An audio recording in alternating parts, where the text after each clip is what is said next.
TV news में आया सारा सुन मां सईद समीला शिराजी। सब खां पहिरीं हिकु नज़र हेडलाइन ते। वज़ीर आज़म पारां सनती ऐं ज़रई शोबे जी तरक़ी लाइ रोशन मैशियत बिजली पैकेज जो ऐलान। वज़ीर आज़म शहबाज शरीफ़ सां सनती ज़रई माहिरनि ऐं कारोबारी वफ़द जी मुलाक़ात। नए बिजली पैकेज तहत सनती ऐं ज़रई शोबनि खे 3 सालनि ताईं रिआयती अघनि ते इज़ाफ़ी बिजली फ़राहम थींदी। वज़ीर आज़म शहबाज शरीफ़ चयो आहे त मुआशी टीम जी मेहनत ऐं सभिनी जे सहकार सां ही सभु कुझु मुमकिन थियो आहे। सनती शोबे खे 34 रुपयनि ऐं ज़रई शोबे खे 38 रुपयनि बदिरां फ़ी यूनिट 22 रुपया 98 पैसा बिजली फ़राहम कई वेंदी।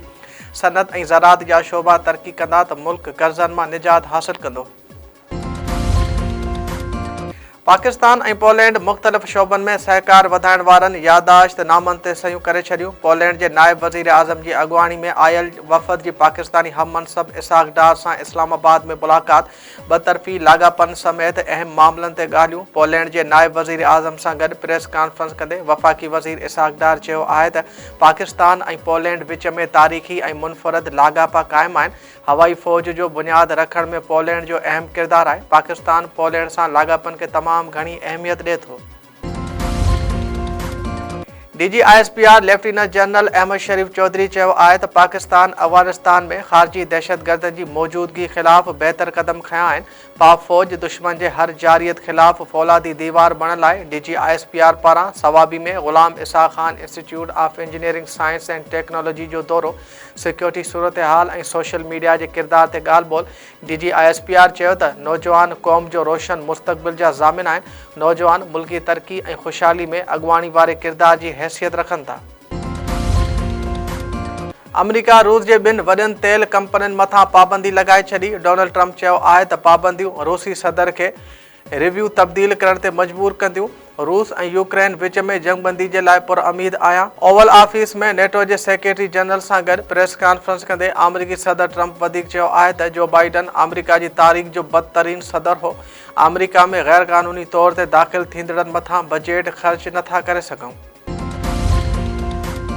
सिंध जे घरू वज़ारत पारां सखर डिवीज़न में ॾोहारियुनि ऐं धाड़ेलनि ख़िलाफ़ भरपूर ऐं असराइती कार्रवाई जी हिदायत। सूबाई घरू वज़ीर ज़ियाउल हसन लंजार जी सदारत हेठि सखर डिवीज़न में अमन अमान बाबति अहम इजलास।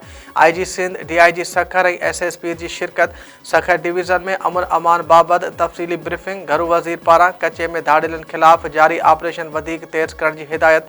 सूबाई वज़ीर ज़ियाउल हसन लंजार चयो आहे त अवाम जी जान ऐं माल जो तहफ़ुज़ हुकूमत जी अवलीन तरजीह आहे। सिंध जे समूरनि ज़िलनि खे ॾोहारियुनि खां पाक करण ताईं सुख सां न वेहंदासीं। ॾोहारियुनि जी सहूलियतकारनि खे बि कानून जे कटहरे में आंदो वञे। नाले वारे शाइर डॉक्टर आकाश अंसारी जे क़त्ल केस में गिरफ़्तार जवाबदार जो बयान रिकॉर्ड। हैदराबाद जी मॉडल क्रिमिनल ट्रायल कोर्ट जे जज तसवर हुसैन राजपूत जी अदालत में केस जी ॿुधणी। गिरफ़्तार जवाबदार लतीफ़ आकाश पंहिंजो बयान रिकॉर्ड कराए छॾियो। क़त्ल जो ॾोह क़बूलण खां इनकार। गिरफ़्तार जवाबदार लतीफ़ आकाश पंहिंजे बचाव लाइ ॿिनि गवाहनि पंहिंजी अमड़ हलीमा अंसारी ऐं तबरेज़ शाह जा नाला पेश करे छॾिया। जवाबदार अदालत आॾो बयान ॾींदे चयो आहे त मिल्कियत फॿाइण लाइ खेसि क़त्ल जे कूड़े केस में फासायो वियो आहे।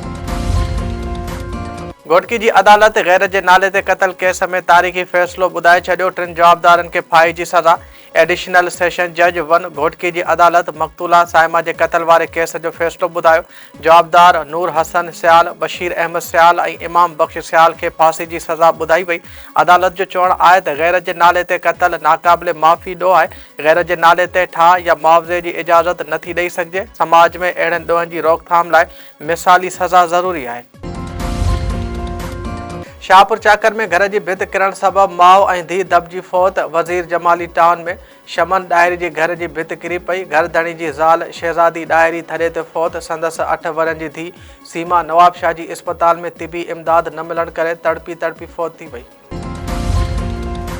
खैरपुर वेझो धाड़ेलनि जो राकेट लांचरनि सां ॻोठ मथां हमिलो। 1 ॼणो क़त्ल। ॻोठ जम्मू फुलपोटो ते हथियार बंदन हमिलो करे राकेट लांचर फायर कया।